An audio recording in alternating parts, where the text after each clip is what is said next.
नमस्कार, मैं मनीष कुमार। आप सभी का जॉब्स इटर्नल के विशेष पेशकश में स्वागत है। पिछले 3-4 दिनों से एसएससी जीडी के ऊपर हमारा बुलेटिन नहीं जा रहा था। इसलिए नहीं जा रहा था, दो कारण थे। पहला कारण ये था कि मैं थोड़ा व्यस्त था। दूसरा कारण ये था कि मैं देखना चाहता था, ये महसूस करना चाहता था कि अगर हम बुलेटिन नहीं करते हैं तो इसका क्या प्रभाव पड़ता है।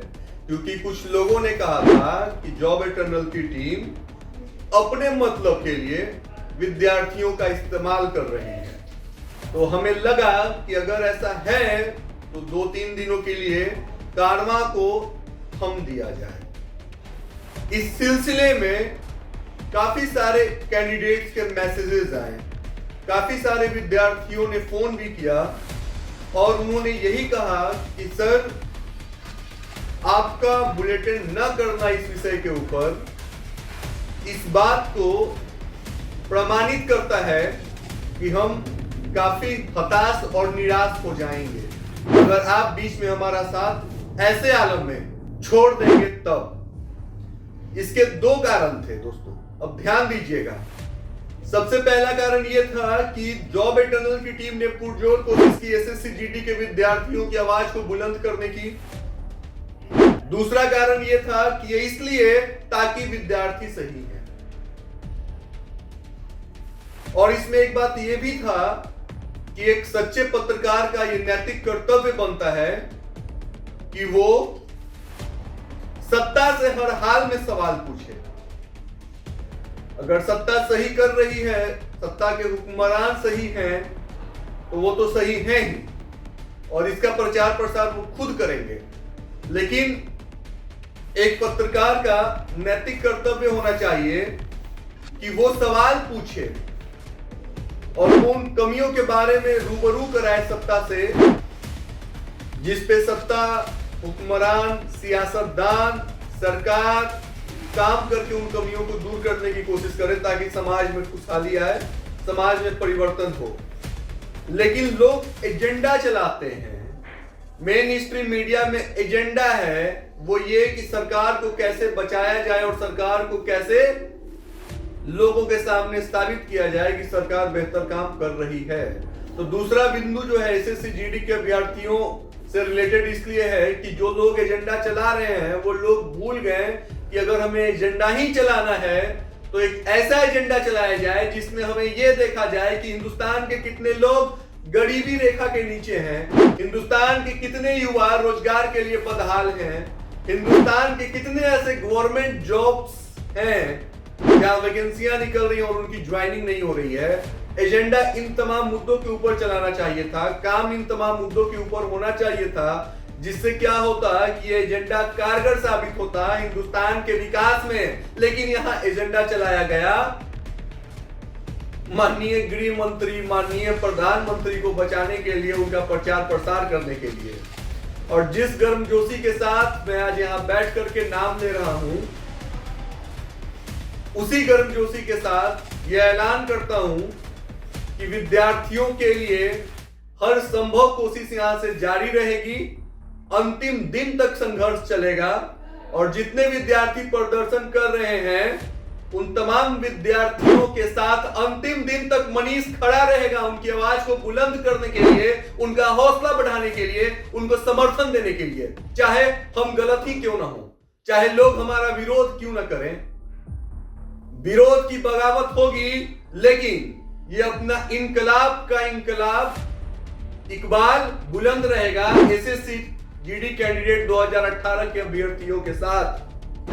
आज ऐसे एम्बियंस के साथ हम शूट इसलिए कर रहे हैं, स्टूडियो में जब आप शूट करते हैं तो इस तमाम चीजों को एम्बियंस बोलते हैं, इसलिए शूट किया जा रहा है ताकि जो सत्ता नशी हुक्मरान, मेन स्ट्रीम मीडिया के लोग अगर देखें ऐसे शूट करते हुए इन तमाम एम्बियंस के साथ, तो उनको एहसास हो कि हमारे ही तरफ कुछ विद्यार्थी हैं जो 2 महीने से दिल्ली की सड़कों पे ठोकरे खा रहे हैं, जो ऐसे गद्दे पे, सोफे पे 2 महीने से नहीं बैठे हैं। तो हम और आप जिस जिंदगी को जी रहे हैं, विद्यार्थी उस जिंदगी से मोहताज हैं, वो अपने हक की मांग कर रहे हैं। आप मेन स्ट्रीम मीडिया के एंकर स्टूडियो में बैठकर एसी वाले कमरे में वकालत करते हैं सत्तानशी हुक्मरान का और एक एजेंडा और थ्योरी सेट कर देते हैं। कभी सड़क पे निकल के देखिए कि जितना सादगी और तसल्ली के साथ आप साहब की चमचागिरी कर रहे हैं, इससे आपको क्या मिलने वाला है। एसएससी जीडी के अभ्यर्थी दिल्ली की सड़कों पे हैं। कुछ नया नहीं है इस बुलेटिन में, लेकिन फिर भी मांग यही है कि जितने भी मेडिकली फिट कैंडिडेट हैं उनकी ज्वाइनिंग दी जाए, इसलिए क्योंकि आपके पास सीट वैकेंट पड़ा हुआ है। अगर सीट वैकेंट नहीं होता तो ये ज्वाइनिंग की मांग नहीं उठाई जाती। एसएससी जीडी के कैंडिडेट दर-दर की ठोकरें खा रहे हैं। हिंदुस्तान के विभिन्न राज्य से पलायन करके वो लोग दिल्ली पहुंचे हैं और दिल्ली के सत्तानशी हुक्मरान इस वक्त बंगाल और केरल के चुनाव में व्यस्त हैं। 2 महीने से ज्यादा हो चला है, कोरोना की मार झेल रहे हैं तमाम हिंदुस्तान के लोग। विद्यार्थी भी इससे नहीं बचे हैं। दिल्ली में नाइट कर्फ्यू था, दिल्ली में लॉकडाउन लगा दिया गया है। ऐसे आलम में हो सकता है कि विद्यार्थी पटेल चौक पर और अन्य जगह पर इकट्ठा और एकत्रित न हो, लेकिन उनके मन में एक ख्याल जरूर रहेगा। इस उम्मीद के साथ वो जरूर रोज सुबह सवेरा का इंतजार करेंगे कि काश आज सरकार ये फरमान सुना दे कि मेडिकली फिट कैंडिडेट की ज्वाइनिंग करवाई जा रही है। एसएससी से बहुत सारी उम्मीदें हैं उन तमाम विद्यार्थियों के लिए। ये खबर इसलिए भी है कि दिल्ली में लॉकडाउन लगा दिया गया है। हो सकता है कि इस खबर से लोगों का ध्यान हट जाए, लेकिन हमारा ध्यान इस खबर पे कायम रहेगा। इस विषय के ऊपर हम बुलेटिन करते रहेंगे। विद्यार्थी वहां पहुंचे न पहुंचे, धरना प्रदर्शन करें या ना करें, लेकिन ये इतिहास याद रखेगा कि 2 महीने से दिल्ली के सड़कों पे 25 साल के छात्र और छात्राएं सरकार के खिलाफ बगावत कर रहे थे, अपना हक मांग रहे थे, कह रहे थे नारेबाजी के दरमियान कि वर्दी दो या अर्थी दो, इसलिए कि वो मेडिकली फिट थे। और एसएससी 2018 की ज्वाइनिंग भर्ती प्रक्रिया प्रणाली के अंतर्गत मेडिकली फिट होने के बाद भी फाइनल मेरिट लिस्ट में उनका नाम नहीं आता है, इसीलिए वो सरकार से गुहार कर रहे थे।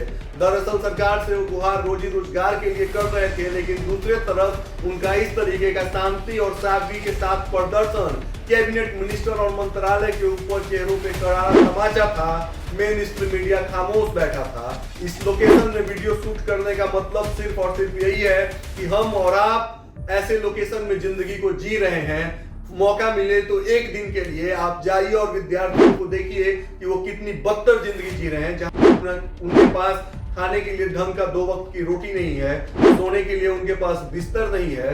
दिल्ली की सड़कों पे धक्का खा रहे हैं, गर्मी ऊपर से इतना तेज है मौसम, विद्यार्थी डिहाइड्रेशन का शिकार हो रहे हैं, उनको हॉस्पिटल में एडमिट कराया जा रहा है। गुरुद्वारा प्रशासन उनको निकाल रहा है, क्योंकि गुरुद्वारा प्रशासन के ऊपर पुलिस जो है वो बर्बरता अपना रही है कि एसएससी जीडी के कैंडिडेट को यहाँ नहीं रखा जाए।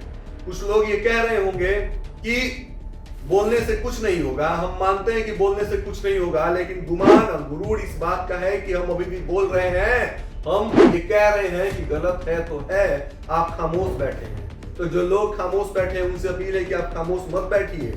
एसएससी जीडी कैंडिडेट आंदोलन कर रहे हैं, अगर आप उससे जुड़े हुए हैं तो उनका साथ दीजिए, उनके आंदोलन में भागीदार बनिए, क्योंकि आज बारी उनकी है, कल हो सकता है कि बारी आपकी आए, फिर आपको भी किसी का इंतजार होगा, लेकिन आपका हाथ पकड़ने वाला उस वक्त फिर कोई नहीं होगा। इस बात का आप ध्यान रखिएगा। तो आज की इस विशेष पेशकश में बस इतना ही।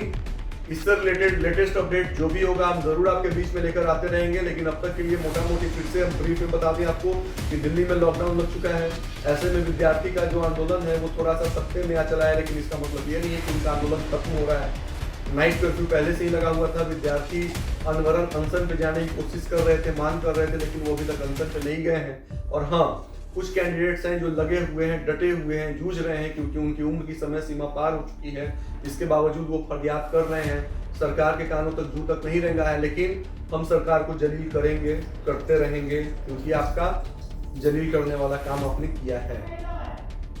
तो आज की इस विशेष पेशकश सुबह से इतना ही। अगले एपिसोड में मिलते हैं आपके साथ। धन्यवाद।